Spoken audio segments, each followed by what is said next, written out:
We have an unidentified flying object. I'm Mike Dukakis, and you're listening to Dr. J Radio Live. I'm Jack Oswald, and you're listening. This is Hudson Hamay, and you're listening to... I'm Richard C. Hoagland, and you're listening to... I'm Art Bell, and you're listening to Dr. J Radio Live. We have an unidentified flying object.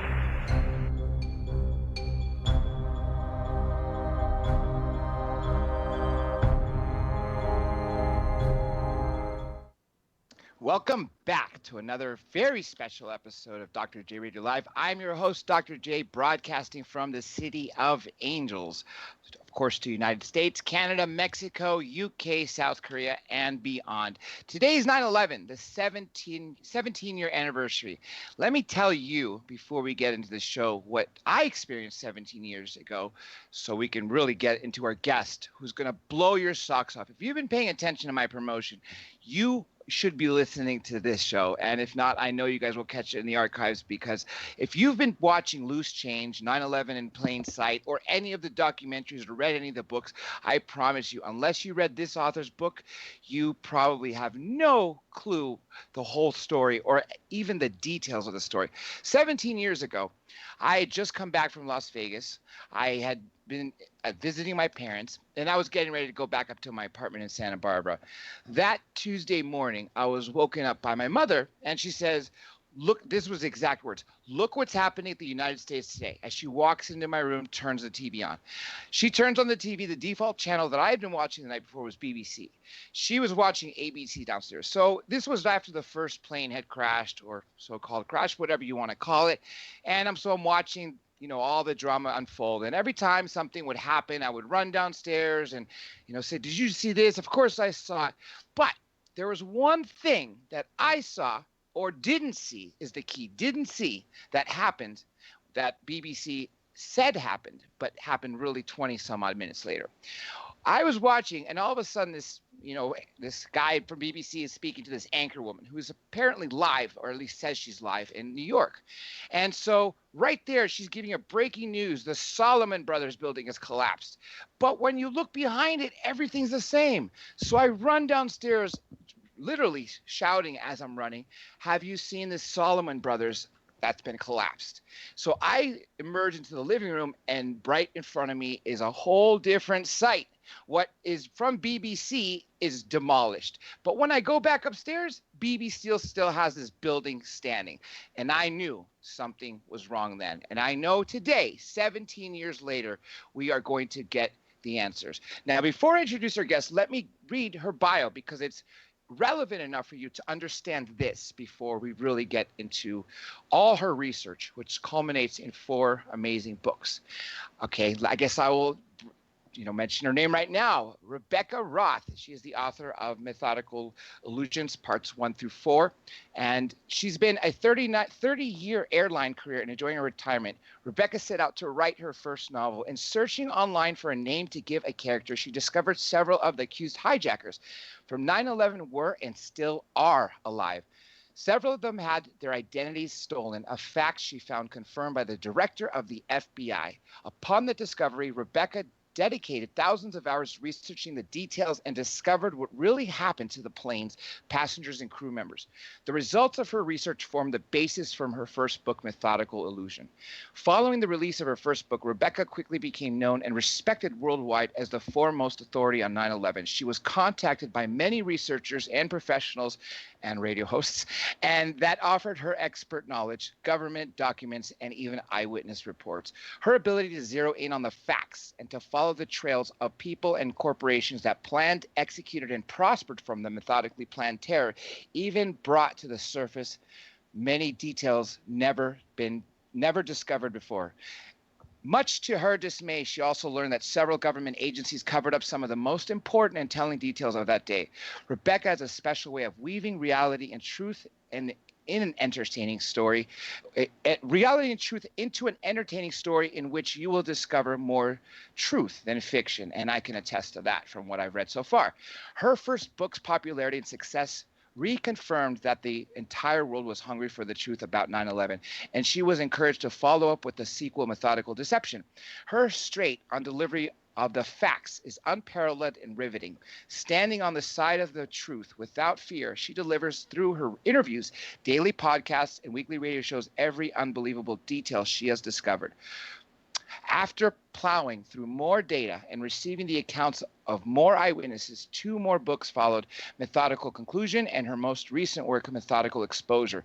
These books, although written as novels, leave no doubt as to who planned, carried out, and profited from the attacks on 9/11. The latest book in the 4-book series, Methodical Exposure, will uncover the truth we've all been seeking. Without further ado, let's bring on the woman herself, Miss Rebekah Roth. Rebekah, welcome to the show. Well, thank you, Dr. J. It's a pleasure to be here. Really, the pleasure is ours. I'm going to say this throughout the show and, of course, after the show because of what I've already heard from you, what I've already read from you.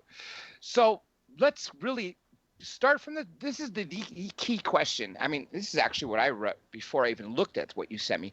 But why did you even get involved in becoming a 9/11 researcher? Well, I didn't set out to do that.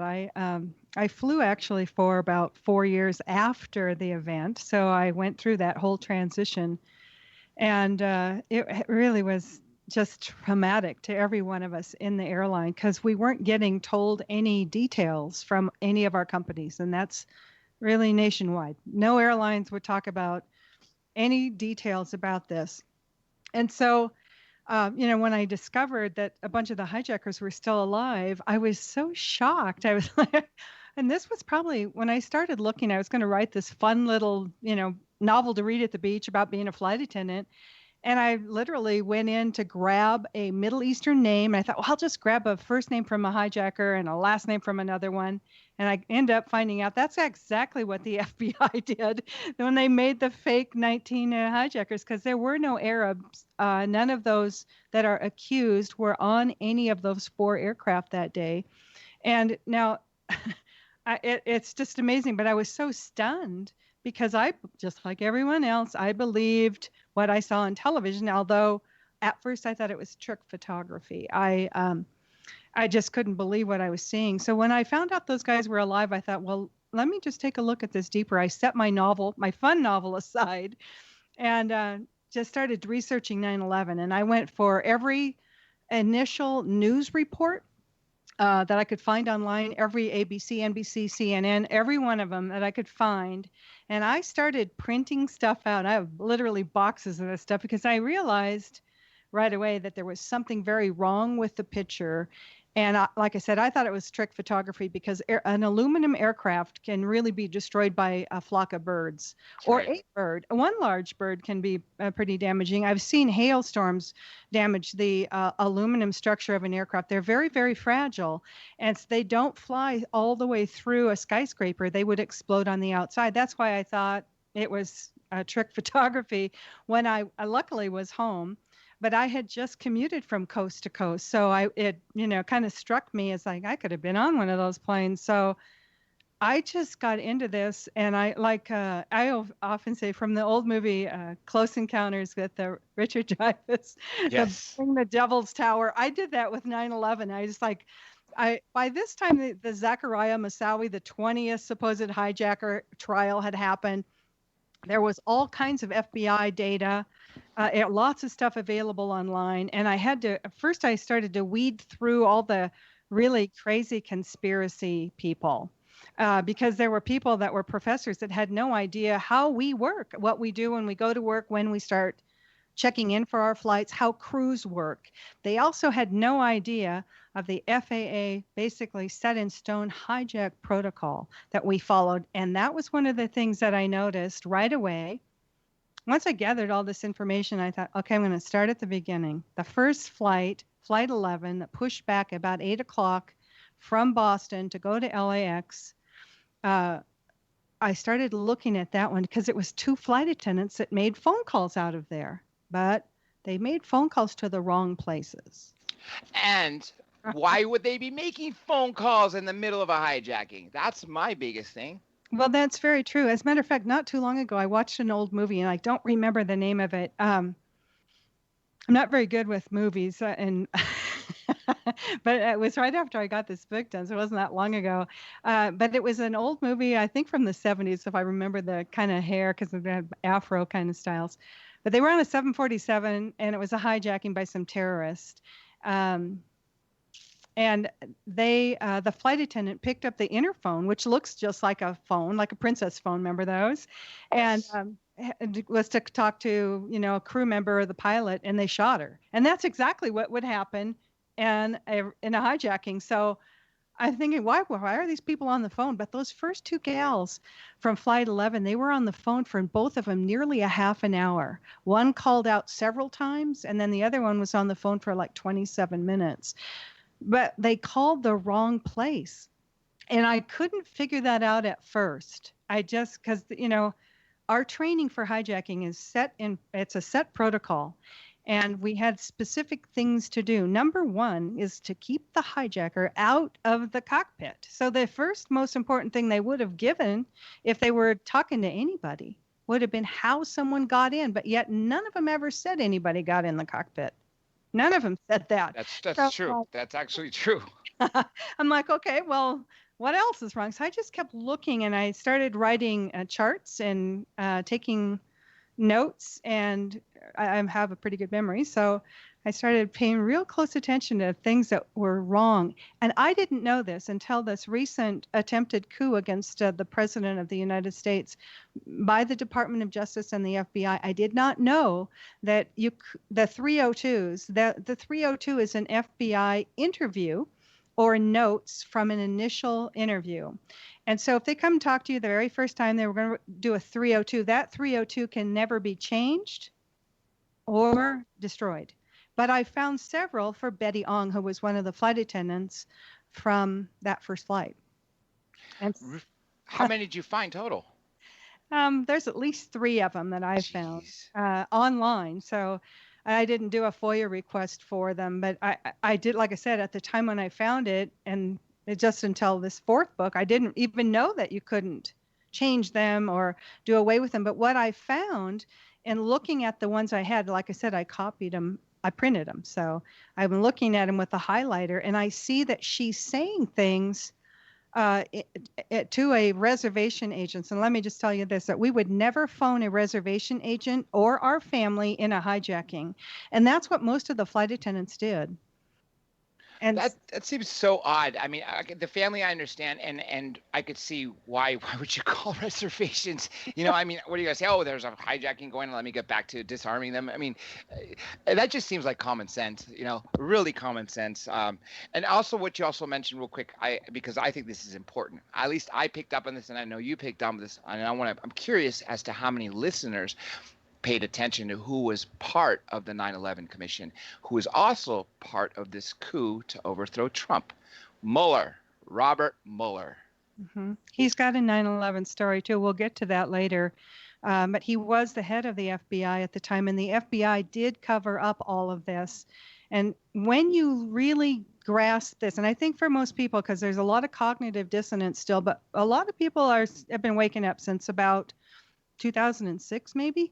And then some really good videos were made, although they kept some people out. Like a lot of people complain about that Alex Jones character, that he never mentions Israel. Well, Israel was a part of it, but they weren't the only part. And then in my 3rd book, I really get into that, because at that point I had been joined by people from DARPA that had CIA and military intelligence handlers, people that had worked at Edwards Air Force Base in real high-tech weaponry and stuff. So I know how they work because I've had it all explained to me. And that's all in the 3rd book. But there's a lot of stuff in that the covered book, because that's where the gold was discovered that came out of the vaults under the towers. That's why that book is gold. Let's talk about that real quick. Why was there gold in those towers? Just as a repository? Mm-hmm. Yes, the Bank of Nova Scotia, and there was a couple other large international type banks that had vaults under there. And yes, they were full of gold and precious metals.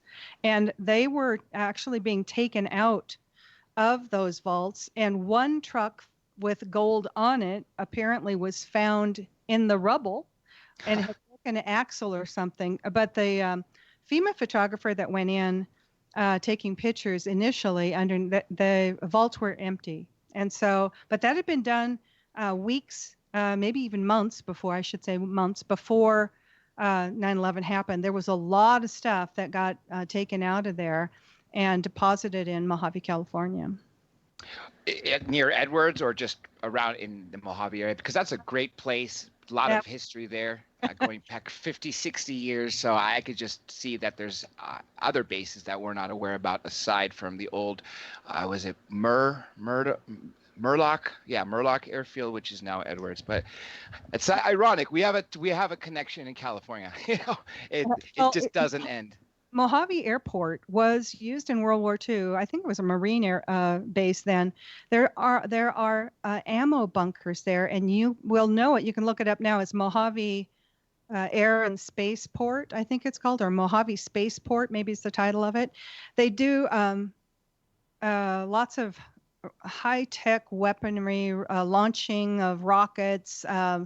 What's the guy named the Tesla character? Elon Musk. Yeah. Outfit is there. SpaceX. There's a lot of rocketry stuff that goes on there, and it's interesting because it's also a boneyard for airplanes. So if you don't know how that works, when airlines either go bankrupt or fly an airplane till they're basically done flying or need a C check, a complete overhaul, and maybe they're in financial distress or something. There's many reasons why they park airplanes in the desert, but they park them in the desert because they're in better weather, basically. So that's a good place to preserve an airplane. They cover up the jets. And so they line them all up and park them there. So if you go, and you can even look on this, it's just north of Edwards Air Force Base, which is kind of north of Barstow, California. Now, Edwards, you'll see on Google Earth, is kind of mapped out because it's a secret base. It's a private base. If you'll remember, and this is in book 4, the story of President Eisenhower, I believe it was, that met with some UFOs. Yes, 52, 53, in that era. That's right. That's what I was talking about, the mysteries of the Mojave. Yeah. Exactly. And I actually, one of the air traffic controllers that worked with me, he's just passed away this spring, so I can talk about him. One of his mentors was one of the air traffic controllers at that time. So I know it's a real story. Yeah. And so there is a UFO in my 4th. I'm not a UFO. There's an alien being under Haystack Mountain in my 4th book. Honestly, I really didn't think we'd get to that topic, but that just shows how inclusive your knowledge is and how literally down the rabbit hole you took every topic to, which is just great to show how much research is available in your 4 books. Yeah, it's pretty amazing. My first book now, what happened for me was I kept seeing these anomalies from the crew members and weird things from the passengers too. But the thing that kept sticking with me is that cell phones still don't work unless you're on a specially equipped aircraft above 15 to 1,800 feet. And that's like the first 3 or 4 seconds of your flight. That's right. And then also I had a lot of experience with those airphones that were in the seat, the seat back in front of you. And they didn't work very well either. They dropped calls worse than the original cell phones did when we didn't have very many towers. Can you hear me now? That kind of stuff. And you could only use one in a first class and one in coach. No matter how big an airplane you had, because then you just had no signal at all. And so I knew they weren't very effective either. And I also knew that Betty Young, who kept saying, I'm at 3 right in my jump seat, I'm at 3 right in my jump seat. She said that about 6 times in a 4.5-minute call, and it means nothing. But airphones don't reach to door 3 right of the flight attendant jump seat. We didn't get phones. We're supposed to be working. So I thought, well, now that's weird. That means she was on a cell phone. Well, how could that be? And then I started to look, and I took those first flights out of Boston because they were the first 2, United 175 and American 11. And she was on the phone within 19 minutes of departure. So I just went on Google Earth, and I used to fly out of Boston. So I thought, okay, they need a 10,000-foot runway. Surely I can find that on Google Earth. And they can only be, less than 20 minutes away because she was on the phone. And I found a reserve Air Force base where all 4 of the planes were landed. And it was a reserve base. It had been evacuated prior to this of all personnel. And I've had these people contact me. with that first book, I did a Coast to Coast AM show. I hope it's okay to say that. Yeah, you did, and that's where I actually heard about you.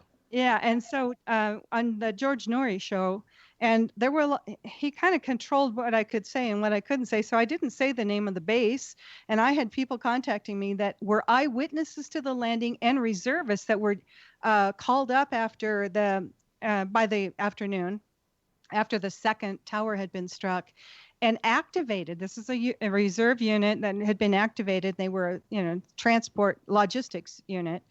And when they got to the base, they were denied getting on the base, and they were put up in hotels around the base for 2 to 3 days, according to all of the ones I talked to. And so we now, I have eyewitnesses, and some of them have signed notarized affidavits and are willing to go to talk to Congress about what they saw. One of the eyewitnesses was an ex-FBI person that was out walking their dog. And they lived there close by. So usually now I know this because I flew sort of a lot of military charters using commercial planes. So it's not uncommon that commercial aircraft will land. What it really usually means is somebody from the Pentagon, or if there's a big drill going on where we're moving troops to do a drill somewhere. We did a lot of them yearly or twice yearly into Korea. And so we'd bring, plane loads of guys. Troops, and they would go back there for a week or 2 week drill. And so it's not uncommon, it's not completely unheard of, but on the morning of 9/11, these people saw these planes. They were so close to the ground that they reacted thinking, oh my God, these planes are crashing. Now they're used to seeing the normal flight path of a C-5 transport, which is bigger than a 747, and other military aircraft landing there at that place, also at Bradley International, which is just 24 miles south of this base. So they were used to the normal glide path or the descent path of a commercial aircraft, and they freaked out. They were like, oh my God, this thing's going to crash, because it was going way too low. So it was actually going below radar. That's what I was going to imply, obviously, for reasons to not be on the grid, essentially, right? Exactly. Let me ask you this. So 2 planes or did all of them land in Boston, or was it just those 2 that you mentioned, Americo 11 and United 175? All 4 planes were landed at a base called Westover Air Force Base. It's just by Springfield, Massachusetts, and Chicopee, Massachusetts. It's 80 miles west of Boston. Now, the 2 airlines that had the flight attendants, right? What about the other 2 airlines? Did they say similar things, phone calls and transcripts that you went through? Oh, yeah. After I kind of looked at Flight 11, then I noticed on United 175, it was 2 passengers that called out. And the interesting thing about them, according to, now I have the FAA information, the radar, and the National Transportation Safety Board accident reports and charts and all that where they're supposed to be. So they were above the Hudson River about supposedly 3 minutes before impact. They actually weren't there at all, but because the radar was uploaded beforehand, and it's in the metadata of the computer file. So the FAA got this stuff long before this whole thing happened. So anyway, according to the story, there was a pilot. He was an actual radar intercept officer, which is like the backseat pilot, when you've got those kind of fighter jets. I think that's a F-14, but I'm not sure. I'm not very good at it. Yeah, the Tomcat. Tomcat, yeah. And he was a radar intercept officer. Now, I read in his mother's FBI 302 that he was a pilot. So I referred to him as a pilot in an interview. And his pilot's wife contacted me that Brian Sweeney was not a pilot. He was a radar intercept officer. He was sitting in row 31 on the left side of the aircraft looking at a level between 5,000 and 7,000 feet, supposedly, looking at Newark International. And if you look at the right side of the airplane, which you look across the aisles, you would see the Manhattan skyline. But that Hudson River and that Newark airport, it's really, if you've ever flown there, you know what you're looking at. And this guy was obviously a East Coast guy. He probably had to have known this, but it sure as heck wasn't Ohio, which is what he told his mother. He thought they were over Ohio, and then I kept digging, and I actually found that he was an employee of this company called MITRE, MITRE, and it's the shadow government in a sense. MITRE is the main umbrella under which NIST is the National Institute of Science and Technology, and they wrote the pancake collapse of the towers. So I found there's this huge connection to this MITRE company, but I literally found that out reading obituaries on this guy. But he told his mother 3 minutes supposedly before impact that he thought they were over Ohio. Now the Hudson River is really huge, and they were basically right over the Statue of Liberty. And the Newark Bay there is it's just, you know it. And any flight attendant or pilot that's ever flown into New York knows what they're looking at, yet none of these people did. And so he said to his mother something that else caught my eye, and I found this out later in one of the later on forums that I found about him, that they were going to take over the cockpit from the hijackers. And that's the Flight 93 Let's Roll story. So somebody told him that. Then I went back and I looked at Betty Ong. Betty Ong said some things like, she referred to the pilot as a he. He has sprayed pepper spray or mace in business class. We can't breathe up in business class. Now, she's 159 feet away from the cockpit or business class or the pepper spray. But as you saw recently in Hawaiian Airlines, if you're in a pressurized cabin, that would be your key word, the pressurized cabin, and you spray pepper spray or mace or any other thing like that, everyone, including the hijackers and the pilots, would have been suffering. On the Hawaiian airplane the other day, it left Oakland, California, and went to the Hawaiian Islands somewhere. Somebody accidentally put out pepper spray, which is not quite as strong as mace. And 15, some of the crew members even, 15 of the passengers had to be hospitalized. Wow. But that didn't happen on 9/11, and almost all of the callers said there was pepper spray or mace. Peter Hansen, who called from United 175, he was at row 31 on the right aisle, looking over the Statue of Liberty and the Manhattan skyline, telling his father, who he called, that he thought the hijacker was going to fly the plane to Chicago. Now, come on, you're under 10,000 feet. You know what you're looking at. This is on final descent. So how he got this. And I started to think, oh my God, these guys don't even know where they're supposed to be. They're not on the plane. They don't even know where they're supposed to be. And then when Brian Sweeney, the guy on the left side of the plane, said, we're going to take the cockpit back.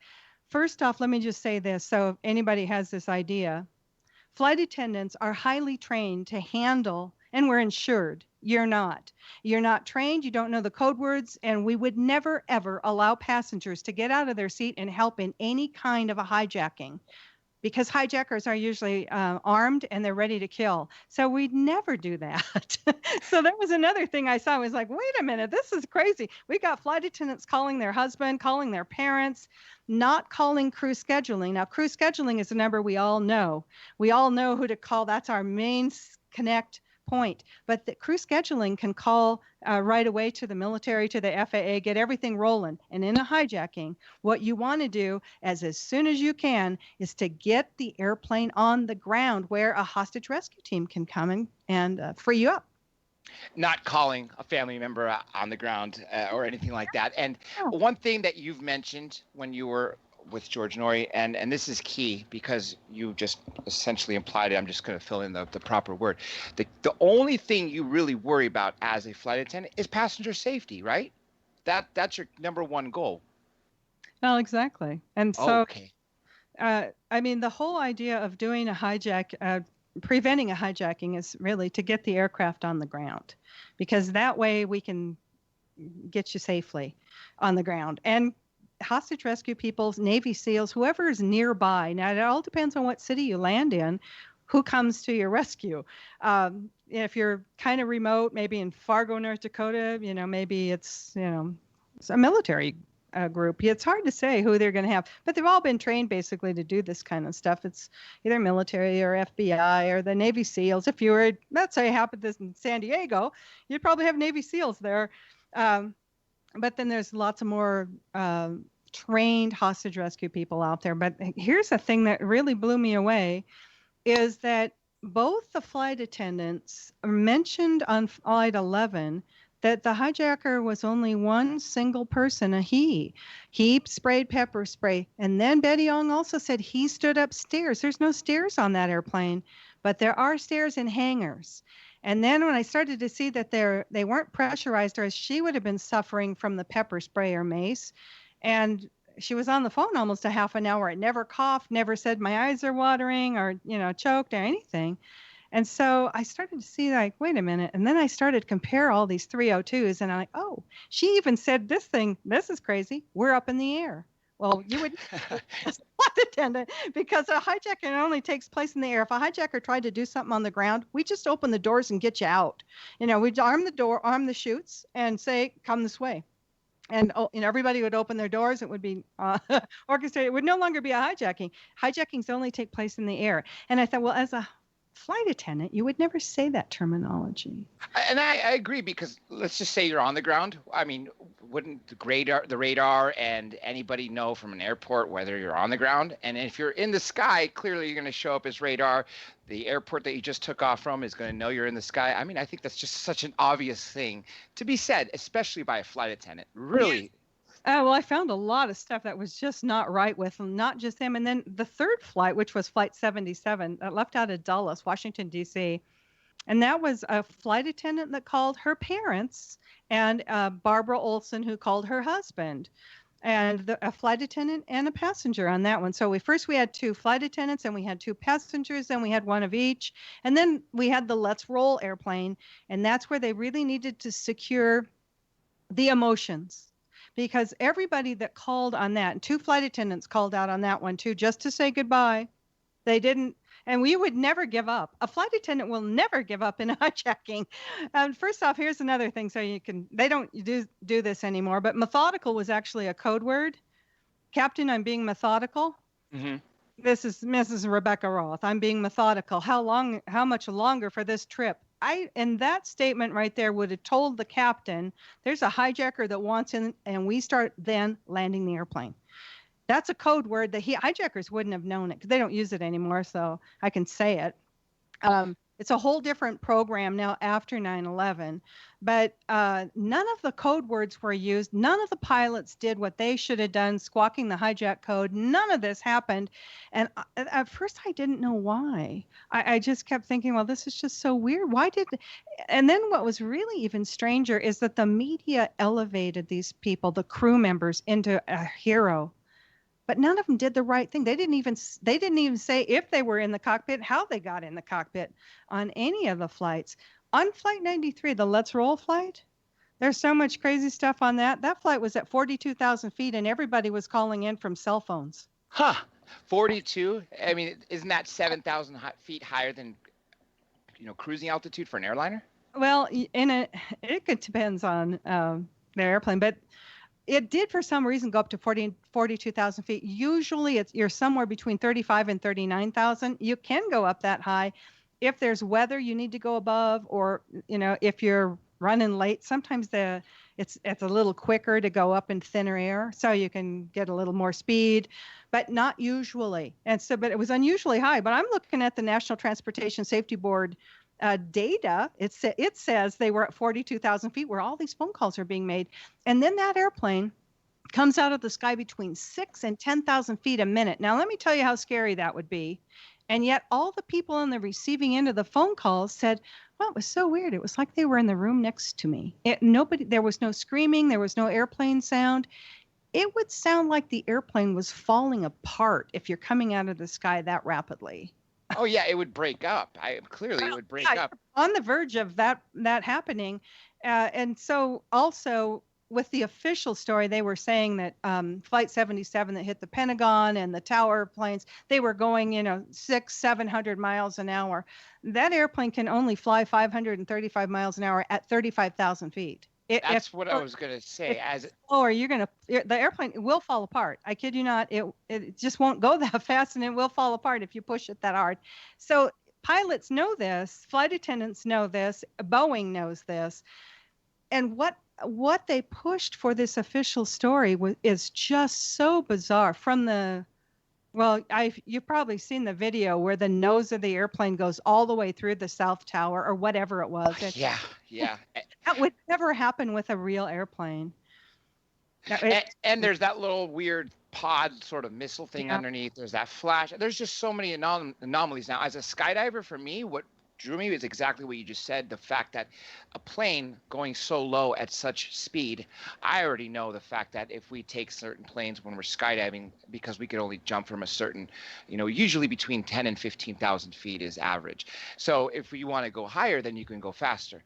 But we have to go as slow as we can at those lower altitudes, especially if you're jumping out of a DC-3, which is a rare thing, because of the fact that the wings will rip off. So I already knew that going into 9/11. You know that because of your experience. And I just wanted to throw this in there of how important this was, because that was another thing that I just thought was off. But of course, that BBC thing was what really set me off, from that one day. Now, back to Shanksville. What you said was literally falling at that rate, should have been tearing down. What happened? Were they shot? Were they? No, they landed at Westover. They landed there, but there's some random hole, right?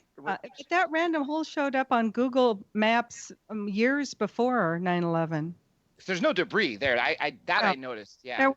And that's one thing that people that contact me that are just coming to grips. A lot of people just are coming out of the cognitive dissonance. They've always known there was no crash at the Pentagon, and there was no airplane parts, no bodies, no nothing at Shanksville until days later. They planted one of the flight attendant's purses and some old ID and a passport from one of the supposed hijackers. But that wasn't found the day of 9/11. Those were found a few days later. But those things were all planted there, but there was no titanium engine parts. And this is a big aircraft, 159 feet from the nose to the tail. That's a pretty big airplane. And always, if you just Google search commercial plane crash and look at the images, you will see there are always large chunks of the tail that are you can find, even if in the German wings where they really crashed up in the mountains and stuff. There's always plane parts, and there was nothing, and there were no body parts. And the coroner that went there said this was not a plane crash. Well, of course it wasn't. They all landed. And how did I find that out? I teach you how to do this in Methodical Illusion, so you can check my work. Some of it's been changed since I've published, and the first book went to number 9 on Amazon out of 8.5 million books. So literally thousands of people started reading this series and are continuing to read the series. And so I owe that to Coast to Coast AM, because, wow, what happened after that was just craziness. Because then people started contacting me. They saw things, these eyewitnesses and people from the DEA and different government agencies. Everybody had a little piece of the puzzle, but they deposited it all with me. And so a lot of people told me the same stories, but they didn't know I was getting it from other, government agents or other people that were there or saw things. So it was kind of fascinating what happened with that. But what I found was really odd is that on that first flight 11, a flight attendant made a mistake. She called back later and said, I made a mistake. She said the hijacker was a passenger seated at 9B. The passenger seated at 9B, and no flight attendant will make this mistake, because remember what I told you, in a hijacking, we're going to get that plane on the ground as soon as we can. That's why we use the code word, right? And so and if we do that, a hostage rescue team is going to meet us, or some SWAT team. And guess what? If we told them 9B was the hijacker, that guy would be shot. Yes. And so we would never make that mistake by claiming the hijacker was the wrong guy. But when I looked at 9B, he was a guy from Denver, Colorado. He was Jewish, and they moved to Israel when he was 14. He was fluent in English, Hebrew, and Arabic. And he was part of their special operations unit, highly trained assassins called the Sayeret Matkal. He was a hostage rescue specialist, which means he would have known how to make a PA, how things work on the plane, how the cockpit door is, how everything's set up on all the planes, because that's what hostage rescue guys know. So they can help us, right, when we get on the ground. And I'm like, wait a minute. his friends in Israel said he could kill any human being with a pen and a credit card. I saw that on Jack Bauer 24. I saw a lady do that, and I'm like, Credit card. I've seen that too. yeah, Yeah. a credit card and a pen. And so I'm thinking, wow, that's weird. He could kill anybody with his bare hands. Well, isn't it interesting? That's exactly what Brian Sweeney, the guy on the left side of United 175, he trained in Miramar. He went through the high-tech training of the Top Gun type guys, right, at Miramar in San Diego. And his friends, and he was like 6'2" or 6'4", 200 pounds. His friends all said, yeah, if you ever got in a bar fight, that's the guy to have with you because he could kill anybody with his bare hands. I'm like, wow, that's interesting coincidence, isn't it? Then I started to find that this was the case with lots of people. Like on Flight 175, there was a flight attendant, a guy who was an ex-cop who has a black belt in all kinds of martial arts. And his friends contacted me too. He could kill any human being with his bare hands.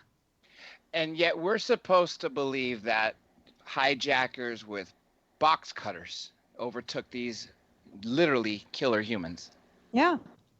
Exactly. And there were a lot of them. As a matter of fact, I found like Flight 93 had more than a half a dozen. One of the guys that stayed on the phone the whole time, and he's a Jewish young man from New York area, New Jersey, somewhere in there.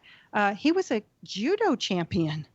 And instead of doing something, and then there's a bunch of other guys, Todd Beamer and all those, the Let's Roll guy, all of that supposed team that was going to do that. None of them were sitting close to each other, and none of them were off the telephone from talking with other people before the quote unquote Let's Roll thing happened. Well, then I found out that before the FBI even released the Let's Roll story, Larry Ellison, the CEO of Oracle, he's also Jewish, just winkadink.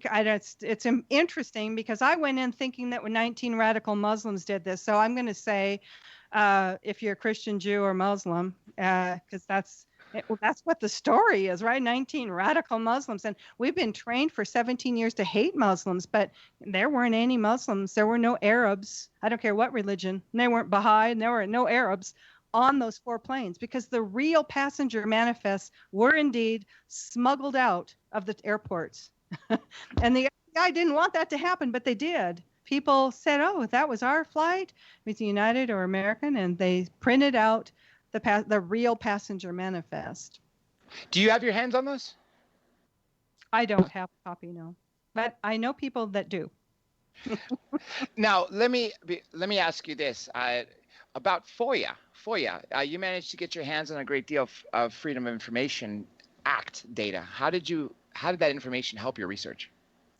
Well, now that's kind of interesting because when I first got that stuff, I had figured out that the planes had all landed. I'd had eyewitnesses come forward, and then I was literally struggling through. But the second book, looking at all of these files, it's nearly a terabyte, and they're all messed up, as you can imagine the government who's wanting to hide stuff might do. So I was like, I just literally started praying for an air traffic controller, and a bunch came, but the best one came was the guy who had worked in the military. He also worked LAX Center, Palmdale. So he knew commercial, he knew military. He was a liaison from Edwards to Area 51. So let me tell you, I have a great deal of his stories. I dedicated this book to him, but he was in position at Edwards to find things. And what we found, besides the meta tags, which show us that a lot of the radar files were uploaded prematurely before the incident happened, there's a voice file that's tagged terrorist voice number 1, and it's copyrighted by the FAA. It was uploaded to the FAA headquarters computer system in Washington, D.C. at 6:37 a.m. on 9/11/2001, an hour and a half before Flight 11 took off. An hour and a half before Flight 11 pushed back from the gate. They knew there would be a terrorist on board, and he says something to the effect, "We have some planes and we're going back to the airport. Remain You won't be hurt," right? Well, now I just recently had a guy contact me who was Lebanese, and living in Europe, and said, "Is there anything I can help you with?" I said, "Yeah, you can, because I like to do this when I know people have lived in the Middle East." I said, "Listen to this voice file and tell me what kind of accent it is." Now, I've asked people from all over this, that, if you're from the Middle East, what do you think of this? Where would you say this is from? Every single one of them has told me it's an Israeli accent. That's supposed to be Mohammed Atta, who was Egyptian. But Mohammed Atta was also alive after 9/11. And that's actually one thing that I definitely wanted to cover, is the fact that some of those hijackers, alleged hijackers, that's the key thing, because they're not hijackers, were actually airline pilots to this day, right? Well, the accused, I like to use this word, the accused hijackers, they were not on these airplanes. They were not even in the United States. And some of them, I think 4 of them, were then, and were not in the United States on 9/11. And they still are in Wikipedia as one of the 19 hijackers that's dead, but they are active airline pilots as far as I know. Now, this was, well, when I found them alive and I found out who they were flying for like Saudi Air, Moroccan Air, or Air Morocco, or some, Middle Eastern airlines like that.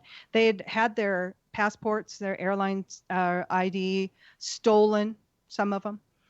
One of them was actually stolen from Denver, which is where 9B was from. So kind of an interesting coinky-dink there. But what it did was it allowed us to start to see things in the radar that were fake. Now, let me ask you about that, because there's a lot of fake things that are there. First of all, the one thing that I'm going to let you answer, I'm going to let you fill in those blanks. But speaking of fake stuff, aside from, the demolition, about what hit the actual towers, one thing that we didn't get to, but unless we get to in a minute, is the Pentagon footage. Because from the very get-go, when they released that, 3 seconds, you see nothing enter, you see no plane, you just see an explosion, and then allegedly from across the street at some gas station, and correct me if I'm wrong, they did have the footage, and somebody from the FBI came and took it? The FBI was on the scene and took all of the 85 cameras from atop the Pentagon. And if you look at pictures of the Pentagon, even ones that, when it's collapsed and all that, even the ones on 9/11, if you look closely, enlarge them a little bit, you can see the cameras. There were 85 or 88 cameras confiscated by the FBI within 30 minutes of that missile hitting the Pentagon. And most likely it was a Tomahawk, right? I think so. Yeah. That's what I assumed. And wasn't also that area, we do know that area of the Pentagon hit was under construction, but wasn't it vacant because of the fact that it was under construction? No, it had just undergone some remodeling, and believe it or not, they reinforced the brick walls of the Pentagon. It's done in rings, so it's interesting how that's set up. But they had reinforced the walls with steel and Kevlar, and that the offices were just starting to fill in. So the interesting thing I found about the Pentagon is there was a missing. And you'll remember that Donald Rumsfeld said that they had misplaced 2.3 trillion. That's with a T as in Tom. $2.3 trillion was misplaced in the Pentagon. Now, I'm going to take you, if we have enough time, I'm going to take you down a little path here. The Pentagon comptroller, that's the banker of the Pentagon, was a man named Rabbi Dov Zakheim. Rabbi Dov Zakheim also has the company that built a remote control system that still to this day flies our drones around the world. He also has a company called SPC Corporation, Sam Paul Charlie, SPC Corporation. They have a subsidiary called TriData. TriData got a lot of the repair work after the 1993 FBI bombing of the World Trade Center towers. They got the blueprints. They're the only company that has the blueprints. I've been working with an architect that actually designed LAX, Bradley International. I've been working with him. He's in my 4th book. And that book's dedicated to him too. There's 2 dedications in there. And so we've gone over a lot of the structural stuff with the towers and Building 7 and all that. But I try to make it as understandable for everybody. We could get really in depth when we have our chats, but for the reader, I have to not make it so complicated. But yeah, it's pretty fascinating, all the stuff that we found. I actually found a missile part, and he and I were looking at high definition FEMA pictures that we found, really high, they're huge. And so we were able to stretch them up and really dive in and look. And we were looking at shards of glass on Cedar Street in Washington, which is just on the other side of the South Tower. So it would be the south side of the South Tower. And while we were doing that, I found a parts to a Tomahawk missile on the ground. Wow, that is interesting, because now you have something tangible instead of just a rumor from what we've always heard. And this just goes to show, for all you people listening out there, how in depth Rebekah's books really are. And let me say this too real quick, Rebekah. For everybody out there, just do me a big favor. Please get her books and go through an airport, and promise me you're going to read them through an airport, especially in front of TSA. I got a big kick doing that at LAX and LAS recently.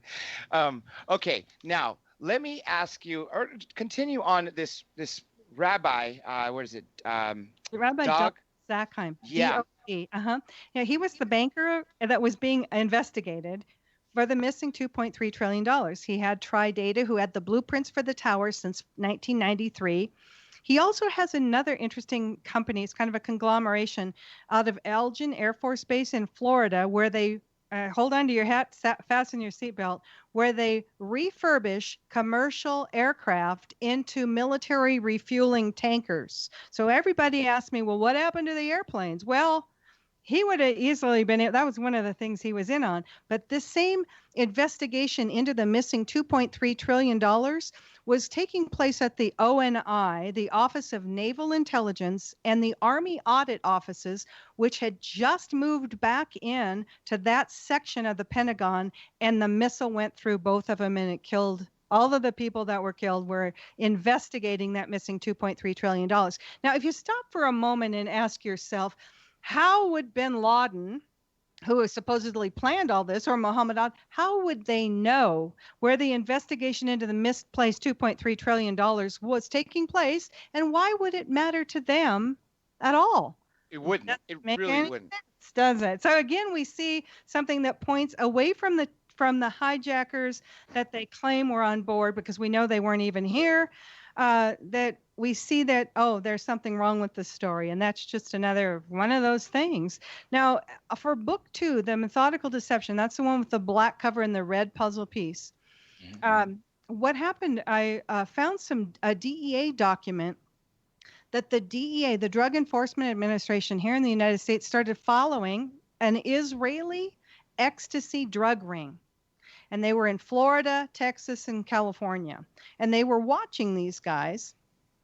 And this reminds me of that old Spy on Spy thing. Yeah, that's right. They were watching Mad Magazine. They were watching them. And so there was a group of traveling Israeli art students, they claimed, that were traveling around, and they were going to military bases across the United States, even as far as Guam. I've been contacted from people that had them in Guam, and Guam is almost all military bases. So they were going around, and they were finding U.S. Marshals, FBI agents, DEA agents, IRS agents, home addresses. And also they were finding federal office buildings that didn't really have a physical address, so people didn't know. They were kind of, on the sly, like CIA front companies and stuff like that. And these art students from Israel started showing up. So one of these guys, eventually, they started talking about it amongst themselves through email and stuff, and they had a weird experience with his art students. I don't know how long it had gone on, but there's a 66-page DEA report about these guys, and they were interesting. They were bomb specialists, demolition specialists, ordnance specialists from the Israeli Defense Forces. One of them had been a bodyguard for one of the top 4 or 5-star generals in Israel. It's very fascinating, and they've got all their ID. It's all there, and so I think it's all linked into Methodical Deception. That's the second book. .com. I think under the resources you can find that, because there was something else that I found for that book, which was there was an artist group of people called the Gelatin Art Group. Now, gelatin like Jello, but this is Gelatin, Tin. They changed their name later to spell it like Jello. But they were living in the North Tower on the 96th floor, and they were part of the Lower Manhattan Cultural Center. And that was an office they had. They had temporary construction passes, according to William Rodriguez, who was the head janitor of the complex. They could go into any building day or night. All of these they were artists that were living there. Well, now also in methodicaldeception.com, under resources, there's also a section about the artists. It shows you what kind of art they did. And a kindergarten child could do better. But they did drawings of the buildings and people jumping out of the buildings and helicopters and worse. So you can see all those. They did a book called The Bee as in Boy, or Bee as in Bomb, The Bee Thing. And it was out for a while. It's no longer available. I think the last I heard it was about $500 for a copy, but I've managed to find a lot of the pictures of them, the artists, and all that. So we had two things going on. And by the way, none of them were killed in the collapse of the towers, but they were living in the towers. And there's pictures of them with carabiners and repelling gear lines hooked to them. They took out a window on the 96th floor of the North Tower and put a wooden balcony out there and took pictures and basically were testing security, I think. And that was about a year before. Now, right before 9/11, the New York Times did a big spread, like a 2-page spread on these lovely artists that were from Europe and living there. They happened to, most of them were Jewish also. They just weren't Christian or Muslim. So there you go. It's a coincidence because I went into this thinking I was going to find 19 radical Muslims, and I haven't found any yet. But it's kind of fascinating to me that my eyes opened up. So once the reader reads these 4 books, when I wrote Methodical Illusion, I thought the planes had been taken over remotely. I found out later that they didn't use a remote control at all. The pilots were in on it. A lot of the hijackers, they weren't 19 Arabs. They were flight attendants, pilots, and some passengers. We even found a getaway plane that had been parked at Mojave in the Boneyard and was taken out every Saturday night and flown what's called VFR, Visual Flight Rules. And that's illegal to do as a commercial carrier, but it was painted under with the livery of the U.S. Air paint job. And it was right down by Barstow, and this is your area, so I know you know all these towns. There's a restricted airspace right along Barstow, California, and this 757 that came out every Saturday night. And my air traffic controller was right there at Edwards, so that's why we know this was happening. And it was flying VFR, got in a near miss with a Continental 737. And so the Continental pilot, I sure hope to find him one day, just for fun. He started screaming at the air traffic controllers, "What the hell's going on? This U.S. airplane just about crashed into us." And they're flying VFR. So what's going on? So the air traffic controllers started watching this plane. It was flying out every Saturday night once it got to Vegas, it would file a flight plan in the air and go to Dulles, one of the airports used on 9/11. Let me ask you this: those pilots and air traffic, or pilots, attendants, and I think you said air traffic controllers too, right? That were involved? No air traffic controllers were involved in this. Passengers, think about 9B. The Israeli Special Forces, Jack Bauer. Do you think he was killed by a plastic box cutter, or do you think he could have been one of the hijackers? That was my question. Do you think those hijackers are still alive but living off the grid? Book 4, you're going to find that out. I will send you one. Some of them were kept alive. Yeah, I could see those that are still towing the line and, working for some sort of black ops, going under assumed identity. I could see how they say, okay, we're going to kill you publicly so you can do this covertly. There's just so much, that's that thing about 9/11 is we going on one topic and another topic comes up until they're all linked. And like I told you before the show, I know 2 hours is going to be enough. I know even after I go through all 4 books, there's still going to be questions I'm going to have for you. So anyhow, let me ask you about Mossad, because that was a rumor that was going out from literally 9/11/01, that Mossad was in the area of, in Manhattan a couple months leading up to 9/11, and that they may have been the ones who actually put the bombs. But if it was those art students, do you think they were working in correlation with Mossad? No doubt about it. Did Mossad come up in any of your research? Yes. And one of the things that I put out in the third book, the gold covered one, Methodical Conclusion, is that I know this from people who had intelligence handlers in their jobs, that all of the intelligence agencies, now I'm going to say this and then I want you to think about what's going on currently. The MI6, the CIA, the Israeli Mossad, maybe the ISI or Saudi intelligence or French or German, they all work together. And so when they want to do something like the 9/11 event, they all work together. And for us, the FBI comes in and cleans it up. They confiscated all of the cameras showing the missile. And there's a great story in the fourth book from someone who had an experience with that and actually saw the missile, and on a very high definition government video, because they thought he saw it, but he did. So they showed it to him after. Yeah. And so it's just fascinating. The people that have come forward that just didn't know where to go or who to talk to. I guess they thought if they could ask me to give them a Coke or do CPR on a flight, their story was safe with me. So I've just kind of, did I lose you there? No. I just wrote you if you wanted a break or not. I was just writing it, so instead of saying it openly. A little sound. No, I'm fine. I'm cool. But there's another thing interesting that I found in the radar in the FOIA data. Remember how CNN, I think it was Anderson Cooper, was saying that there was the doomsday plane up over Washington, D.C. and the government. Oh, yes. And those are 747s. And if you don't know this, there's 4 of them. 2 of them were flying out of Andrews Air Force Base. I have their radar, so I know their call sign, and I know what they look like on radar. So they were right there. As a matter of fact, there was an E-4B right at the Pentagon at the time something hit it.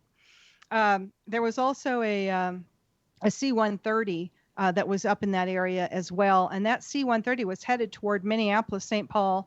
And well, lo and behold, if it quinky dink didn't fly right over Shanksville and get to give the report that was the airplane that was crashed into the ground, and it was so crashed into the ground that nothing was visible. So, yeah, that's kind of a quinky dink, isn't it? It surely is. It just like a lot of other things with this story that fall in line. And we already talked about the fact that the day before Rumsfeld announced that trillions of dollars. I just can't see, even in light of this tragedy, how people or even politicians wouldn't pay attention to that, because that's a serious amount of money. I mean, serious amount of money when people look at our federal budget. I don't think I'm ever going to get over that unless someday it's announced that, hey, let's go talk to Rumsfeld again and maybe arrest him. I don't know. I just have a feeling that all these people are untouchable. It's very sad, Rebekah. It really is. Let me ask you this, because I've always wanted to ask you this. Now, you talked about that they weren't radio or they weren't remote controlled, which is actually what I originally thought until I stumbled upon your interview and your books. And then when I obviously was looking at other documentaries, 9/11 in Plain Sight, Loose Change, and anything else I could find, I started to pay attention to the extras that were in 9/11 Plain Sight, which literally compared side to side one of the military refueling planes that was converted versus what actually hit the towers. So my question is this: if those were actual, those fuel planes, right? I mentioned those little pods underneath, and I mentioned that flash. If fuel is in that plane, which would make sense with the detonation to cause a bigger explosion. So we have that, and then you also have that flash and that little pod that looks like a missile underneath. What is your take on what those actually are? That little flash you see, that's kind of how laser guided missiles and a drone would be guided to a site. That's how they do it. And it's a laser light. So it could have been that. And here's the thing. that I struggle with the plane that hit the South Tower, which was the one I saw when I turned my television on, thinking it was trick photography. Unless they found some kind of high-tech aluminum, some high-tech metal reinforcement, and I'm not saying they couldn't have. It's just that I don't know about it. An aluminum airplane, if it's a fueler or it's a commercial plane, is going to explode on the outside of a structure. I don't care if it's a fence, if it's a brick wall or a skyscraper, it's not going to go into it like what we saw. It wasn't going that fast. Even when you think about it and you look at these old videos, you can see it's just lollygagging in there to go on a descent. Now, if you are around a large airport, and I think you are, Yes. you can do something. I like to tell people to do this so they really get a grip on this. When an airplane is at 10,000 feet, pick a plane that's coming in. Let's just say you're at near LAX. Pick a plane that's coming in and follow it on Flight Radar 24, which is an app you can put on your iPad or your phone or whatever, or your computer, and watch it and look at how far. Now, if you're familiar with Las Vegas, I've done this a bunch of times down in Vegas just because I like to go there I have a special to go. But clear over by Lake Las Vegas is around where you see them about 10,000 feet. So when you're down there by the 215 freeway, that's when they're maybe around 5,000. You can see these planes forever. Now, you can see that plane, supposedly plane, with the pod underneath, kind of lollygagging, and they're coming in about 200 knots, 250 knots. They're not going that fast, and these are jumbo aircraft. They're double-aisled airplanes. They're big. And if you ever see a 747, they kind of look like they're floating or suspended in the air. And these aren't quite that big, but they're big enough. And so think back at when you saw that airplane coming in. It was just not going that fast. And if you compare that with the Naudet brothers, who were some French documentary film stars that happened to be doing a documentary on the New York Fire Department that day. Luck of all luck, huh? Yeah. Heard what sounds kind of like a missile. And now at that time, there's 911, phone calls into dispatch and police calling into dispatch saying that they were being told by the public that missiles were being launched from around the Woolworth building, which is down on Broadway, and so it's not that far away from the North Tower. So people saw something that they said was a missile being launched from the Woolworth building, and those are all over. You can find those probably still on YouTube even, where it's actual people calling in or police calling into dispatch in New York saying, we've got reports of missiles being launched, and then of course that hole shows up. It's interesting, too, because I've got transcripts from the air traffic controllers that are in the tower at Newark. That was only 4 miles from the Twin Towers. So when you're at that end of the runway, you could see the Twin Towers real easily just across the river. Now, so when they were talking to a New York center, they said, well, looking for these airplanes, that they weren't showing up on radar because the transponders had been turned off. So they didn't know what they were looking for, and nobody could see it. And the air traffic controller said this, and this is my point. If a jumbo aircraft that big came in down the Hudson River, millions of people in New York would have seen it, and nobody did. So yeah, it sort of appeared last minute on the Naudet's film. They're literally filming the fire department, and they just hear that noise and look up. And so when you look, it's so fast you can't focus on what it is. But if you look at what the 767 coming into the South Tower did, you could see clearly what this is, lollygagging, floating in, 200 knots. But when you take that little gear that's on YouTube and slow that down, as the Naudet film even, slow it down as much as you can literally see a contrail and a corkscrew. And that means there's only one engine. Oh, why would they be doing that? Well, for speed, for slower?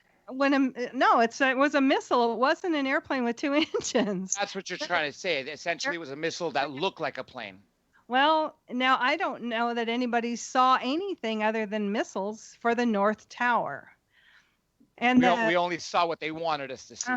And now here's another thing that's interesting. I have a document from the United States Army from, I believe the date on it's 1985 or 86, where they had hologram technology that you could film with a camera back then.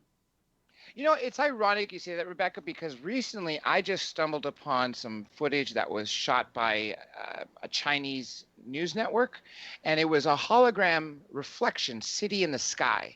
I mean, anyone can search this on YouTube. I mean, this was filmed by all the Chinese networks, and that really showed to me that hologram technology is not only out, but thriving and being used, because there was no other explanation. And even the people that were commentating on that made that same suggestion that what is this? You know, it's literally, aside from being scaled, I don't know if it was scaled up or down, it looked to size, but literally the whole city was there. It just looked like floating above you.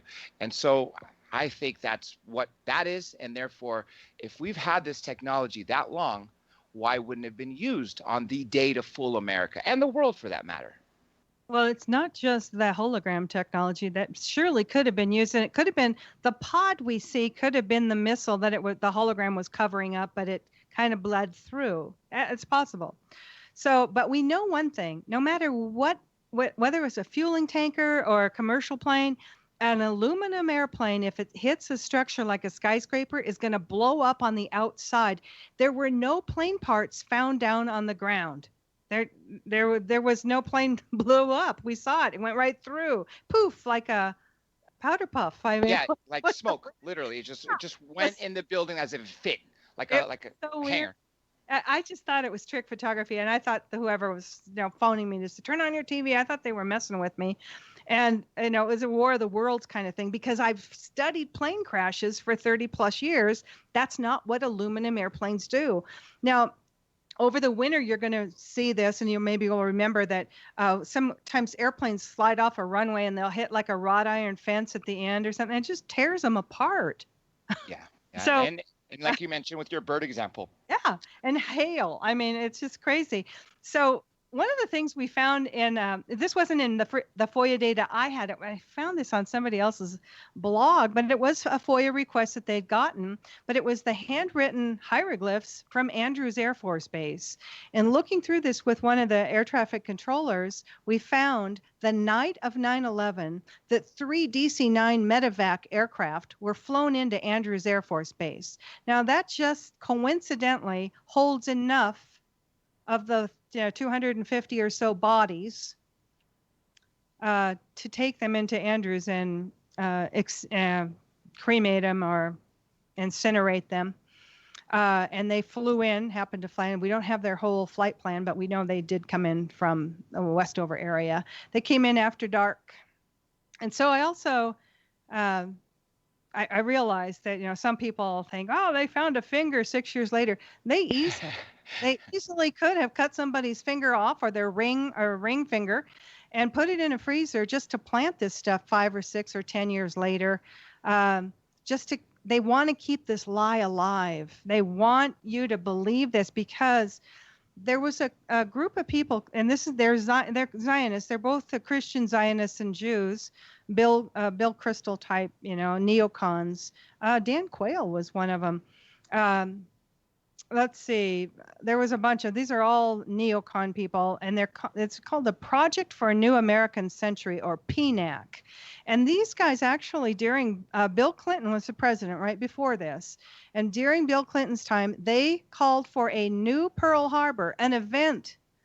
And this is exactly like Operation Northwoods from 1962 that John F. Kennedy refused to be a part of. Now, this is declassified, so you can Google search Operation Northwoods.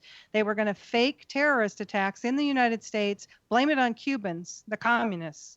And this is exactly the same thing, only on steroids. So the false flag. Yeah, I remember reading about that because that took place 50-some years ago, right? That's exactly right. And so... and this is part of the reason why the same people that were involved in this, the intelligence outfit. Now, when you look into the Kennedy assassination, you find the Jewish mob and the CIA married into the Italian mob. And the CIA basically married into these, and they used these thugs And they're street thugs, like street gangs, like you would say the Blood and Crips nowadays. But they use these guys from the turn of the century when we had all these immigrants coming in. There were street gangs. There were Jews like the Meyer Lansky and those guys. Remember who started up Las Vegas? They were originally doing casinos and prostitution and stuff in Cuba. So when Castro took over, he started nationalizing everything, and that things weren't working for them. And so that was one reason they wanted to get rid of Castro. And they tried to talk John Kennedy into doing all of this, the Bay of Pigs and the Operation Northwoods and all of this stuff. As a matter of fact, the same people, the same intelligence people are involved in everything, including the current ongoing coup against the sitting president. You'll see this. Now, they're going to declassify this, I think, this week. And you're going to see that there were Russians meeting with Hillary Clinton and the DNC and the Department of Justice, Bruce Orr, his wife, and all these Russian specialists. And a lot of them are British, like Christopher Steele was a British spy, MI6. Same players, MI6, the Mossad, the CIA, and all covered up by the FBI. That's exactly what happened on 9/11. Was the goals for this new Pearl Harbor to essentially get the Patriot Act passed and create the Homeland Security and TSA? Or I have a few names for them. Well, yeah, what they really wanted was to rally the American people into these wars in the Middle East that have been ongoing for 17 years. And that's exactly what they said they wanted to do with Operation Northwoods, was they wanted to rally the American people in a war against Cuba, which in Cuba is so small, we could have taken them out in 3 days. Kennedy wouldn't go along with it, but they were going to fake. It's a fascinating read, Operation Northwoods. They were going to fake terrorists. Now, let me just bring you around. Remember, they said that this was Al Qaeda. Well, before 9/11 happened, I flew as a purser the day before from Europe. If there was a notice to airmen or an FAA notice, if they knew this, they sure as heck were not telling the crew members, because I would have gotten it and I would have briefed my crew on it, as would every American and United, US Air, Delta, every other flight attendant that was taking off on a flight from A to B. They would have said, watch for, Arabs coming on board. They want to hijack planes. We would have looked, but they didn't, because that's not what happened. And so there weren't any Arabs on. So why should they tell us to look for them, right? But then it was really weird after TSA started forming. And then I saw around the country, they were hiring women, Muslim women, and wearing hijab on their head. I'm like, wait a minute. Okay, so now what's happened? We've gone full circle. We are now working with Al Qaeda and Al Nusra, also known as ISIS, and we are the Al Qaeda's air force in Syria. That's how far we've gone, full circle. Al Qaeda did 9/11, but now we're flying for them, giving them cover and arming them. And that's what Benghazi was all about, was arming ISIS through Syria and through Benghazi. This is really sad for one of the people involved in Benghazi, one of the soldiers people can be seen on the movie, was it? Regardless, the Benghazi movie. Anyway, his name is Chris Tanton. He goes by Tonto. He's banned from social media for talking about, what Hillary Clinton did there and arming them and essentially letting all these murders happen of Americans. Very sad, Rebecca, very sad. Let me say this. This is something I actually have on my YouTube channel right now. It's the top 10 staged media events, and one of them is very specific to what we're talking about rallying people for the war. Right after 9/11, within the first 3 months, a very small number of Americans believed that Iraq had anything to do with it. But 6 months after the invasion, you have close to 30% believing that Iraq was partly responsible for 9/11. This is the craziest. After throwing propaganda at us every single day, 2 years after 9/11, the percentage of Americans who believed Iraq was responsible, or at least in part responsible, for 9/11 was close to 60%. So you got 17% after 9/11 before the invasion of 2003, which goes up to 60-some% after 2 years of propaganda. And that should be a wake-up call for anybody out there who was supporting those wars, because you have to go back and really look at your first instinct. That's what I think it's relevant to talk about this propaganda, because you're seeing this today, Rebekah. I'm seeing it today. You turn on the channel, any news channel, that's all you're going to see. You're going to see those planes going in, or whatever they were going in. You're going to see the memorials. That's what today is about. And I just think it's more propaganda, because we're talking about the truth. But what you turn on TV is not. Exactly. All of this is coordinated through the Central Intelligence Agency. And if you want to do a little research on this started really around the 50s, when people started getting television sets in everybody got a television set in their living room. It was black and white, but still everybody had one. Operation Mockingbird, it's the Central Intelligence control of the message. And this you see clearly, and it doesn't matter who you look at, because what we are seeing now, and this is all covered in my 4th book, because what I realized when I found out, now I had cognitive dissonance that the crew members were a part of this for a long time, until I had a long conversation with an adult child of one of the crew members that told his son that if he took this job he was offered with the CIA, and this was a week before 9/11, that it meant he could never see his son again, ever.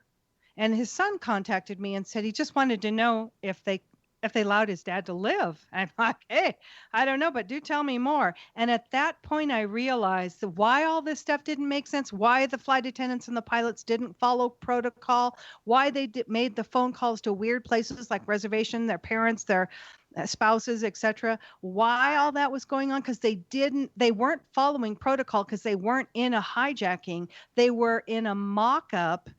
And they didn't want to scramble jets because they needed to get away on the getaway plane that they had parked up there too. Now, we even found out that the radar in the northeast sector had been shut down so they could get away. There was also a military aircraft with the chairman of the Joint Chiefs of Staff riding around. It's called the Speckled Trout. It's parked, I believe, now at the museum in Edwards. But you can find stuff online about it. But it had the ability to take over the planes, to make them fall off radar so that the Boston Center couldn't see them. They could mask their transponder. They had all of that ability. They also stayed out in the Atlantic until the getaway plane, which is a 757 with a fuel bladder put in it. And we know this because we know the people that put the fuel bladder in, so they could go all the way across the Atlantic to Europe. And these are the people, the passengers that were in the getaway plane. I'm thinking, from what I've found, there was close to a dozen crew members and passengers on each airplane that got away and flew to Europe on that 757. So that Speckled Trout could have helped them navigate, because things are a little bit different. They had all the ability to do all that. That's a command and control aircraft. They can literally run a war from the Speckled Trout. So essentially, pretty much it has the capabilities of what the president would have on Air Force One, because it's designed for him to essentially run a war, right? Well, yeah, kind of. It's a backup. It's like the chairman of the Joint Chiefs or the top generals would be in that. But yeah, they can make a phone call to any phone in the world. They can do all kinds of stuff with radar. They can talk to people in Afghanistan if they want to. It's pretty high tech. It's pretty cool. It's an old 707, actually. But the E-4B, the Doomsday plane, those always travel. One of them travels with Air Force One all the time. Sometimes he has more than one. Those are the planes that I think that was the one. There was a movie about, was it Clear and Present Danger, where the president was an Air Force One. But the movie Air Force One, is that what you're thinking of? Maybe. I don't remember them. I watch them and they're gone. I go, watch. Hey, that's a good movie. Did I see that? No. I'm just not one to. I don't watch much. I don't watch any television, but because I know Operation Mockingbird. So if you're looking at what's happening now, in the 4th book, I take you down into history and the history of the intelligence operations that are declassified. It's all real. I didn't make any of it up. It's all real. But I presented in a new 9/11 hearing. So you get a lot of history lesson in this one. And then other people's stories, that people that had dealt with people that were part of the Joint Chiefs of Staff that had planned 9/11 since the 80s. And these are all real people stories. I just changed their name and their identity and what they look like to save them so that we're not all dead. But I'm so grateful that they've came and shared their stories. And it's funny because I just got an email from someone that had given my first book, Methodical Illusion, to someone, and he was reading it at the Minneapolis St. Paul airport just in the last few days. And he says it was such a page turner, he couldn't put it down. But all of the passengers sitting in the gate area with him were like, "What are you reading? What are you reading?" And he says, "It's a story about 9/11 written by a flight attendant." And they're like, "Give me the name of that. I've got to read it." So it's interesting that I guess people really waited for someone like you. yeah. Such a time as this, here I am. But it's kind of fascinating, too, the reaction that I've seen from people that have never spoken to me, have never read my books, and make really weird claims like I'm a CIA agent. Obviously, they haven't read the books because this was a CIA, not just a CIA job. It was an intelligence job. But just like the coup going on against Donald Trump right now, there's an ongoing coup. It's the same people: Christopher Steele, MI6, Fiona Hill, MI6.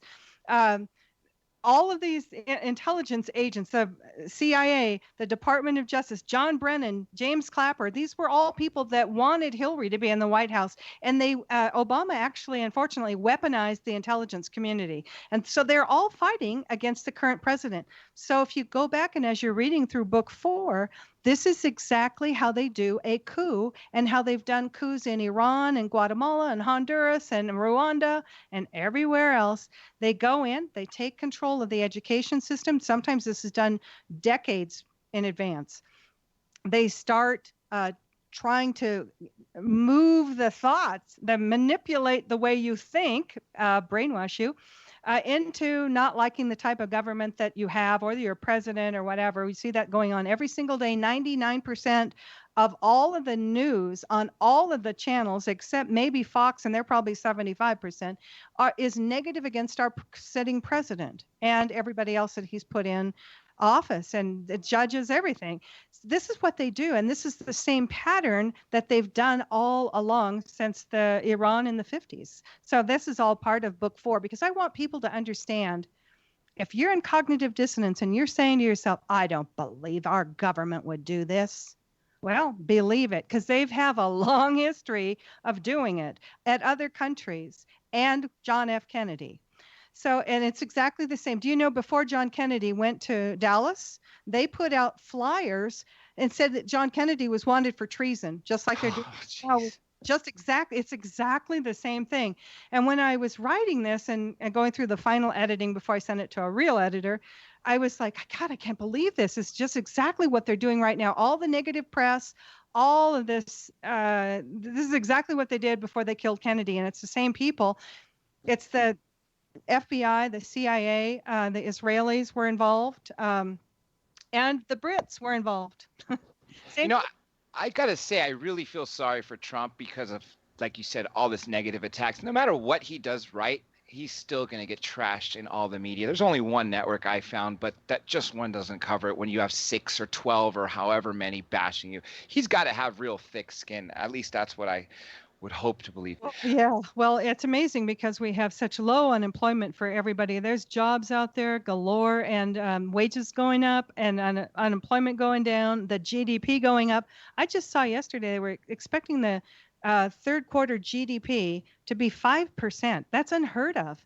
Now, with Obama, just so in case you don't know, it was 1.2, 1.6, 1.8. I think once it got to 2%. I mean, this is just phenomenal what he's doing. A lot of it's because he's a businessman and he knows how badly the tariffs were affecting us. We were not in free trade. We were in crippled trade for a long time, and NAFTA had really crippled our country as well. So he's doing a lot of good things, and you're right. He can't do anything right. But this is the scary thing, is that in Methodical Illusion, I introduce you to the New World Order, or the octopus.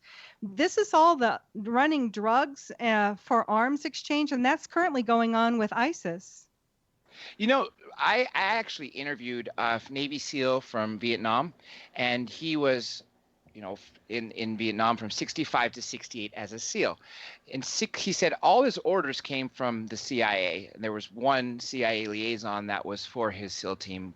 And he said that after he left, or his official duty was up, that same CIA officer went to the team and offered him private military contractor work.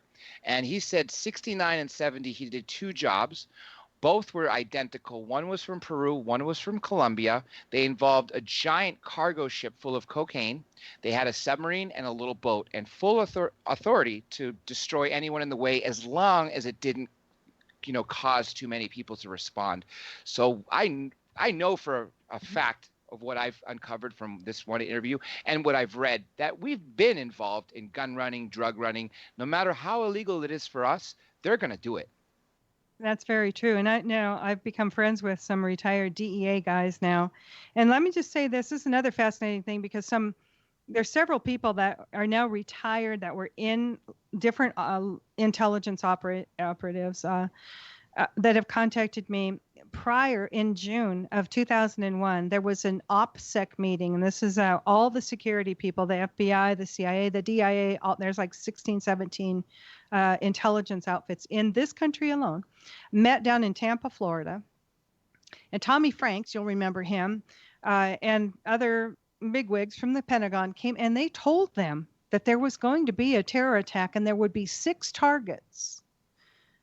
And there was only 4 because something happened to the other planes. I don't know I honestly don't know what happened. I don't know why they weren't successful, or if the captain or whoever was involved, maybe they used the remote system at first. Maybe the captain changed his mind. I know on one airplane, Delta 1989, it landed in Cleveland. It was not a hijacking. It was told to land. I think it was full of handlers as well. The crew members were harassed by the FBI for years after that. I've talked to some of the flight attendants from that one, and I found an accident report. Well, they didn't have an accident. They landed. Wow. I go, okay. And then also there's another thing I found interesting you might remember this. I remember it because I was glued to the television. I had jet lag, but I was glued to the TV that day because I couldn't believe what I was seeing. That somebody could manage to control our military and not have jet scrambled. I had jet scrambled, by the way, and they're on your wingtips in about 6 minutes from the time you contact them. Just about anywhere you are. That's how it's supposed to work. So it didn't work that way on 9/11 for many reasons, partly because the crew didn't do the right stuff. And then the media said they were heroes. So. and you also have the fact that they divert so many planes away because of this so-called war games that they were playing that day, which involved the same thing. Yeah, there were a lot of our airplanes were involved in war games that day that were exactly what was playing out. They were having war games of hijacked commercial planes flying into buildings. As a matter of fact, an interesting note, the captain from the flight that supposedly hit the Pentagon, but we know it landed at Westover, actually worked in the Pentagon for 17 years. And one of the things he did was he designed war games. And a war game that he designed was a commercial 757 flying into the Pentagon. Essentially what we're led to believe happened. That's right. Mm-hmm. This is so sad. And I commend you for your work, because if it wasn't for you, I wouldn't have had this super renewed interest, because I'll just say this publicly, for the person who was going to be here until I found you was Dylan Avery. And I had to get him off because there's nothing new with him. And he actually backed down to a lot of the stories that he told on Loose Change. So I can't tell you how thrilled I am that I've already gone this far with you, because this is exactly what I was hoping it would be.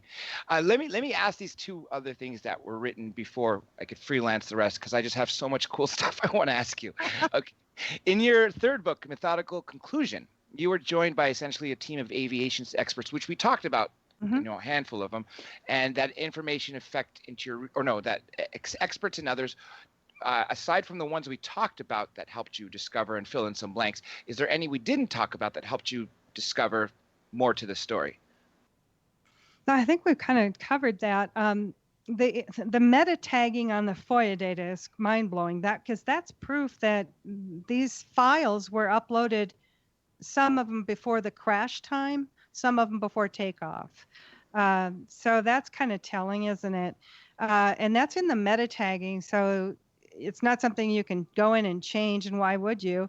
But if something happened at 6:37 a.m., and like I said, in aviation at the time, we'd never used the word terrorist. And for them to say this was terrorist number one, and then all the people that, and listen, over the years, I have run this by a lot of people. What kind of accent do you think this is? And every single one of them, I don't care who they are, it tells me it sounds like an Israeli accent. So, okay, well, who filmed that? Who taped that? And when did they put it in? Well, 6:37 a.m. Why they must have known this was a terrorist attack. And if you look at the whole thing, Betty Ong said we're the first. How would she know that? Then the guy on 175, Brian Sweeney on United 175, he said they're going to take over the cockpit. Well, that was the scenario for the Let's Roll game. And then the whole crazy thing that Barbara Olson did, and her background is really something else. I did a whole show on the SGT report on YouTube over methodical deception, and where we covered all of the connections between Wilmer Cutler and Pickering, which is the law firm she went to work for, and 9B, Academi, I think was his company's name, Academi, I think it was. He was a client of Wilmer Cutler and Pickering, as was the other Israeli girl, Applied Materials, and then all this advanced technologies and Avid Technologies, who did all of the trick photography. They cover stuff like in the NFL where you see the line of scrimmage or the logo of a team and the arrows and stuff.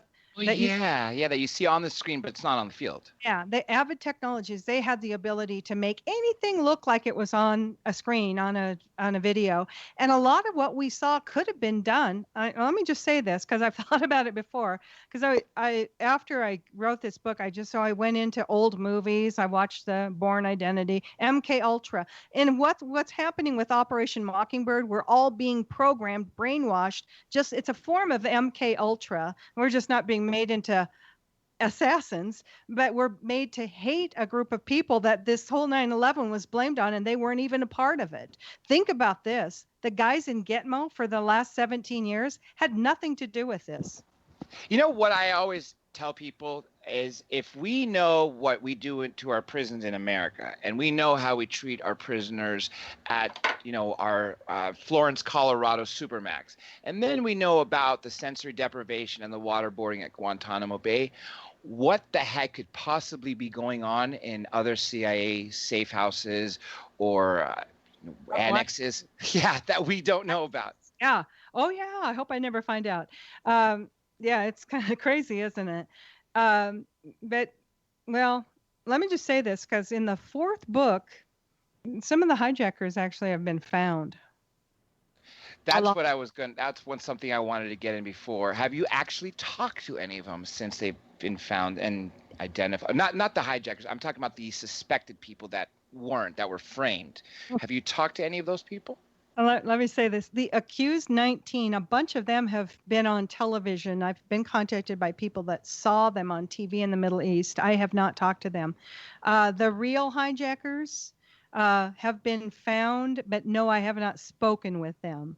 And not all of them have been found, but they're being found, and maybe they're not going to stay around, but I guess that's okay, because if they would go through and fake this and cause millions of people to be murdered through wars in the Middle East, and the 2,000 or 3,000 people jump to their deaths in the towers, well, then I'm sorry that they got busted, but the truth had to come out. And I think now is the time that people can understand why it's so important that you understand what happened on 9/11, because it's happening again today. Now, if you don't like Donald Trump, or if you're a Bernie person or whatever, if the globalists you can write this down, Club of Rome, the Committee of 300, Henry Kissinger, if those globalists, Council on Foreign Relations, if they don't like you, if you're not a communist, the whole plan, the New World Order is global communism. And if you're not towing the line, they will do to you Kamala Harris or whoever runs, they will do to you what they're doing to Donald Trump. They did it to George Bush, but just not to this degree. I think they could even take it one step further, because if you're not really known to be like the president or someone who is literally a household name, they could just swipe you out. Car accident, random mugging and murder gone wrong. I could just see so many scenarios because it's not beneath them anymore. It really isn't. Like you just mentioned with what happened on 9/11, if they're going to cause all these in millions, you said the right word, because some people say thousands or 100,000. Well, don't forget about the civilians, that were killed. That's millions of people, thousands here on American soil. And if they're willing to kill so many people for money, it doesn't seem beneath them to kill them for a reason to keep them silent. Well, I've been contacted by parents whose sons and daughters signed up for the National Guard or the military, thinking that they were patriots. And in methodical conclusion, you'll meet one of those type of characters. He's the main character, Dante Wilcox, in the Gold Book. And they signed up and they went. And here's what happened. They either got killed over there, and then the parents found out that 9/11 was this sham, and now are actively working to expose it. And various, lawyers for 9/11 or firefighters for 9/11, various different groups, are also sometimes their kids have come back so emotionally wiped out that they commit suicide. And that is massive for these kids that have gone there. Remember Pat Tillman, they discover that all of this is about oil and heroin, the poppies. And That's right. The Taliban, I have friends actually that lived in Afghanistan. They're here now and citizens, but they still have family in Afghanistan. So I get updates. But the Taliban had almost wiped out all of the poppy fields until right after 9/11, and we went in there. The moment our DEA stepped foot there, and our military, is when I believe the production went up 10 times to what they had it, like at this peak. So not only did we bring it back, we really, made that region the hub instead of Southeast Asia as the hub of the 60s and 70s for the poppy, for the worldwide poppy. And like you said, this goes back to them being involved in, drugs and drug money, and of course, oil. Who can forget that oil? It's just, I can. No matter what I learn, Rebekah, I'm just still so surprised. I don't know if you get this reaction a lot. It's just when you think about all those people involved and how much damage they did, and even the effects that go on to family members of these servicemen that either died or killed.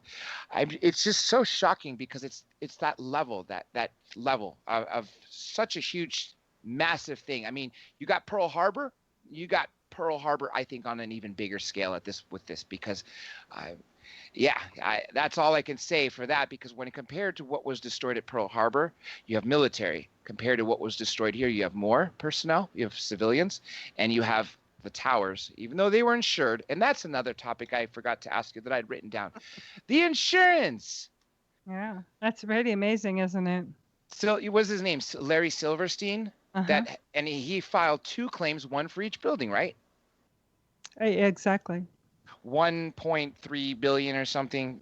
No, I ended up with something around 6 billion or much more than that. Yeah, he also owns, I believe, the Sears Tower that was also evacuated. And remember the guy on United 175, Peter Hansen. Both of those guys on 175 that made phone calls were both employees for military industrial complex corporations. You know what? It doesn't surprise me anymore. I wish I could say I'm surprised, but it's really not, just considering how big that business has really gotten to these days. It's amazing. But so here what we have in a nutshell with 9/11, we have no airplane parts, no body parts at Shanksville, no 757 parts found at the Pentagon, no real plane parts that really, there's an engine, but it's not the kind from either 767 down in New York. So really no plane parts there. But we have a paper passport in Shanksville that showed up of a terrorist, not a flight attendant, and we carry ours all the time. Just one of the terrorists, a paper passport unhinged, unsinged, unhinged. Yes, I'm unhinged. Unsinged, just perfect condition. The same with down in not too far from where they found the engine on Murray Street. They found a paper passport of one of the accused hijackers. And that's it. None of the pilots hijacked, none of the passengers, none of the flight attendants, only one paper passport, no titanium engines, no landing gear, just an engine that came off of probably a 747. It might even be from TWA 800. And days later, too, as you mentioned, right? Well, I think they found the passport on 9/11, actually, along with that engine. But somebody planted that stuff there. Because we now know that the real passenger manifest show no Arabs were on the plane. So if no Arabs were on the plane, there was no plane crash at Shanksville, and there was none at the Pentagon. Well, then what happened to the planes? Well, I found that out by just doing the flight time. There's a way to do this that's in Methodical Illusion. To go from A to B, from Dulles to Westover, and the airport code's CEF, and from New Jersey, Newark to CEF, and exactly worked with the time of the phone calls. Those planes landed up there, and then I've got 5 eyewitnesses to those planes landing exactly at the same time that they would have been in the air, very, very low, where people thought they were crashing because they were in a location that's not normal. And that's because they were flying really low to evade any radar, I'm assuming. And that's something we illustrated earlier for the fact that they were flying that low because they didn't want to be on radar, because then you're going to have, people at air traffic controllers knowing where these planes are going. When you're trying to make a little getaway in Massachusetts and sort of, shuffle people off and use it for another reason, then Here's another crazy thing. The woman who was the administrator of the FAA, Jane Garvey, at the time of 9/11, her husband was the sheriff of the county that surrounds the north and northwest sector of the property around Westover Air Base. So if someone did make a 911 call to the sheriff and said, hey, I saw an airplane and I thought it was crashing, I don't know where it went. Well, I don't know. Maybe they're not around anymore. But isn't that an interesting coincidence? It is, and it fits with exactly what you've uncovered. Yeah.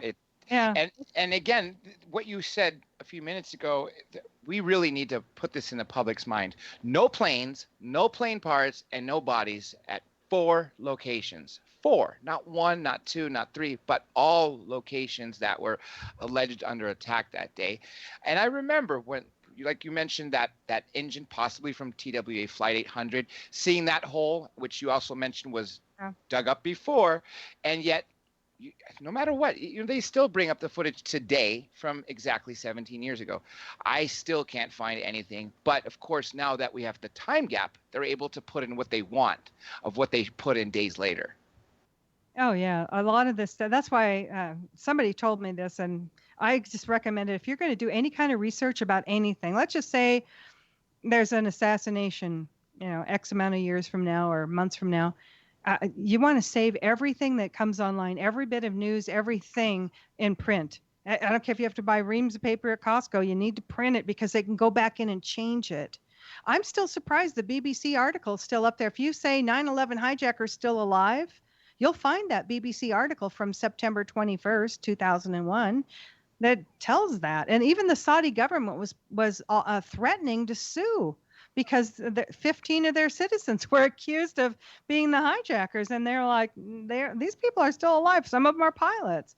And I don't know what happened to that lawsuit. I never could find anything about it. I saw that they, on a newspaper article, that they had threatened it. But listen, I went so deep into this. I read everybody's obituary I could find. And that's how I found a lot of details about a lot of these people that I realized that, oh, yeah, well, they were one of the fake hijackers, or they were part of it or hired by the CIA. In the beginning, when I told my recount of watching BBC, and clearly that's something you've come across in your investigation, how do you think they screwed that up so bad? Well, that happened at Building 7 fell down at 5:20 in the afternoon. So, some 8 hours after the first planes came in. That that building also had not been hit by any debris at all. And Ehud Barak, by the way, Bibi Netanyahu and Ehud Barak, both of them had been prime ministers of Israel, were also this highly trained assassin, Sayeret Matkal, the special forces from the Israeli defenses. He was in the BBC studios that morning, and he told them that before it fell. He knew that building was wired for demolition, and he told the Jane Seymour or whatever her name was, he told the British guy in BBC studios that it had fallen, but he was almost 20 minutes early. So that's how they knew he was there, and he was telling him. He also is the guy who told us that it was Osama bin Laden who did it before anybody had dinner. Before anybody had dinner that day, he told us that this was a war on terror and that it was Osama bin Laden. Osama bin Laden had nothing to do with this. And that information came out right away too, like you just mentioned. Yeah, he was in the studios at BBC early on that day, I think by 11 a.m. East Coast time, and telling us that it was Osama bin Laden. By the way, just so you know, Osama bin Laden was a CIA asset who worked with Zbigniew Brzezinski, who also was known as Tim Osman, Osman, who came to L.A.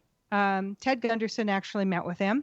And some other people, as a weapons purchase deal. He was known as Tim Osman as a CIA asset, and they hired him to form the terrorists or the Mujahideen. And we armed the Mujahideen to fight the Soviet Union in Afghanistan. That was in the mid-'80s. So in book 4, you're going to learn a lot about history. You're going to learn about Iran-Contra, about Barry Seal, about another guy who used to fly with Barry Seal, all the arms, drugs deals back and forth that goes way back. So it's getting great reviews, and I always love to hear people say it's a page turner. It is. It really is. That's what my experience was at those airports. And the moment I started it, because I had perfect time to read it there, I couldn't put it down even as I'm walking through TSA. Well, let me just tell your listeners how they can find these books, because I have an online store that's run through Square, so it's a real secure little store, and I have priced these so that you can afford to read them. And let me just say this: if I'm going to give you a 15% discount code right now, so write this down, all capital letters, exposure, just like the title in the 4th book, right? That's right.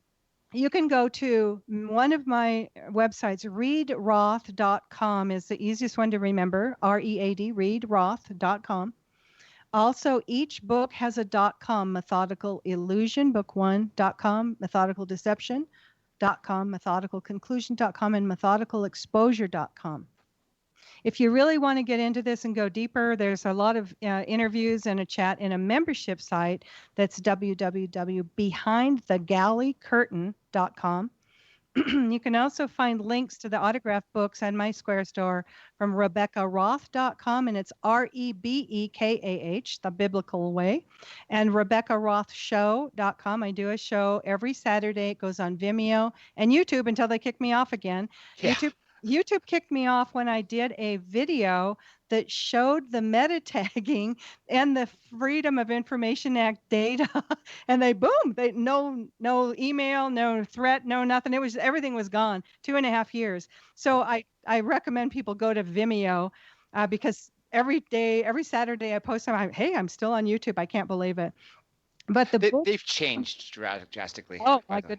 But the books are set at $20 for each one, and they're autographed with a vinyl window sticker so you can help promote 9/11 Truth. They're $20 for a softback, $30 for a hardback. The set of 4 is $55 instead of $20 each for a set of 4, and $99 for a set of 4 hardbacks. So, and you can use that exposure in all capital letters for an additional 15% discount. And that's for the rest of the month of September. then it's gone. Then you'll be paying those regular prices. But yeah, I want people to be able to afford to read them. And I've actually got several people in Hollywood that want to do movies, but I don't know if they really do. Yeah, I think they're going to Hollywoodize it and remove Yeah. things that could affect them and their profit. I like the books now because I have I'm not going to lose control. If I did let them do a movie about these books or a set of movies, I'd have to have strict control. I don't have any sex or drugs or any Hollywood stuff in there, and I did that so that young teenage kids could read this because I think they should know. I think people really need to know our past is our future. And if you don't learn from our past, you're going to history will replay itself. And it is right now. We're doing a John F. Kennedy thing with CIA is doing the same thing with Trump right now. I'm happen to be a Christian, so I always like to tell people, and we need to pray for our country. Yes, agreed. Our president, and that is the full armor of God has to be put on, because we're on the verge of losing it, and we will be a global communist one world government. It's in the Bible, one world money. They want a one religion. That's some kind of weird mixture of a whole bunch of coexisting stuff, and the Vatican's in on this. It's biblical, and we are in the battle for our country right now in November. I have to say that we really are. It's a spiritual battle we're in. And if you don't have to look very deep to see, are you for babies or murder? Are you for the good or, not so good? It's just fascinating to see history repeating itself, and it's frightening at the same time. Now, getting back to the airplane stuff, all of that could happen again any day too. And there's a company that started, this is in the fourth book. Let me quickly just say it started out as Wackenhut. They were FBI guys that started a security company. It's now known as G4S. Yes, I am very familiar with them. They control all of the security around our nuclear power plants, our nuclear weapon plants, our chemical weapon stocks, and our biological weapon stocks, and other things. But if that isn't enough to scare the bejesus out of you, they have access to all of that. And they could pull off a false flag using all of that. And I wouldn't be surprised if something's in the making, because it has been 17 years. And when you just mentioned for teenagers to read, I think those who weren't alive really need to read, because they're really just getting the second half of the story, what propaganda wants them to know. Oh, yeah. And they've done the Flight 93 movie and all that nonsense. And it's interesting, too, that a lot of the people that were players in this whole thing, their wives were given huge book contracts by HarperCollins and these big publishers. They weren't even involved. They might not even gotten a phone call. They created a story out of thin air. Somebody else probably wrote for them, a handler. And they were given lots of money, lots and lots of money by the government to shut up. We have just a couple of minutes left, so I'm going to give this to as a one-word question, so we could just put this in there. I don't know his name anymore. I'm sure if I searched it, I would find it. Who was it that gave that interview that said they had to pull Building 7, the demolition term for demolish? That was Larry Silverstein, who owned Building 7. And actually, I've been contacted by firefighters and police officers who were told that day, right before they did pull it, to pull the building was going to be pulled, which is a demolition term. And so it had already been pre-wired. And there's another guy that was involved with that. His name was Jennings. Forgot his first name now. Just lost his first name. But he was in Building 7, and bombs were going off in there. That was the Office of Emergency Management. The mayor never stepped foot in that building. Somebody knew. Lots of people knew. And if you're going to ask me, no, I don't trust Rudy Giuliani. I think he's a CIA handler for Trump. Yeah, I think so too. I always questioned that one pick. I really did. Listen, if I offended you, your priest or your rabbi, I'm really sorry. But I went into this looking for 19 radical Muslims, and I still can't find one. And it just is what it is. And I speak the truth, no matter what. The hardest thing for me to swallow was the fact that the hijackers were some of the crew members and some of the passengers. None of them were Arabs. And again, that's the story that we're told today. Unfortunately, we are out of time. Real quick, Rebecca, can you please plug in your website again and the code, which is exposure? Yeah. The easiest website to go to is read, R-E-A-D, Roth, R-O-T-H.com, and just look for autographed books. And the code is all capital letters, exposure, just like that's the title of the fourth book. So there you go. You can get it. Now, yeah. Now, as we come to the end, I just have to say, Rebecca, that everybody out there, what I promised, the fire that she would bring was absolutely brought. So I have to thank you. I do have to definitely bring you back. And real quick, let me just plug in for Thursday. I have a former DE agent and a retired U.S. Army general. So hopefully we'll get some insights there before we return back to some of our other program. Remember, everybody, all you need to know for the show is the name of it, Dr. J Radio Live, DRJ Radio Live, the website, drjradiolive.com. Every social media you could think of, from Twitter to Minds, Facebook to YouTube. It's all the same, folks. So with that being said, let me thank my guest, Miss Rebekah Roth, again for her fabulous work on her books and, of course, for joining us tonight. And then I will have to say, everybody, thank you for joining us. And I guess we have to say now it is our time to sign off. Thanks again.